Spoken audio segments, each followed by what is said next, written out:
கோவையில் நடைபெற்ற மாநில அளவிலான கராத்தே போட்டியில் பல்வேறு மாவட்டங்களில் இருந்து 1000க்கும் மேற்பட்ட வீரர் வீராங்கனைகள் கலந்து கொண்டனர். கோவையில் ஷிட்டோ ரியூ கராத்தே தோ இந்தியா அமைப்பின் மாநில அளவிலான கராத்தே போட்டி சுங்கம் பகுதியில் உள்ள தனியார் கல்லூரியில் நடைபெற்றது. இதில் கோவை, சென்னை, திருப்பூர், கன்னியாகுமரி, சேலம், மதுரை, ஈரோடு என பல்வேறு மாவட்டங்களில் இருந்தும் சுமார் 1000க்கும் மேற்பட்ட வீரர் வீராங்கனைகள் கலந்து கொண்டனர். கட்டாக், குமித்தே என இரு பிரிவுகளில் நடைபெற்ற போட்டிகளில் வெற்றி பெற்றவர்களுக்கு கோப்பை மற்றும் சான்றிதழ்கள் வழங்கப்பட்டன.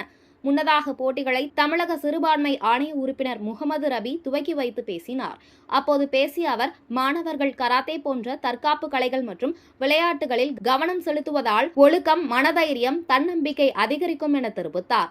தமிழக முதல்வர் மற்றும் துணை முதல்வர் விளையாட்டுத்துறை அமைச்சர் உதயநிதி ஸ்டாலின் விளையாட்டுத் துறைகளில் தமிழக மாணவர்களை தொடர்ந்து ஊக்கப்படுத்தி வருவதாக தெரிவித்த அவர், உதயநிதி ஸ்டாலின் விளையாட்டுத்துறை அமைச்சராக பதவியேற்ற பிறகு தேசிய அளவில் நடைபெறும் எல்லா போட்டிகளிலும் தமிழக மாணவர்கள் ஜொலித்து வருவதாக கூறினார்.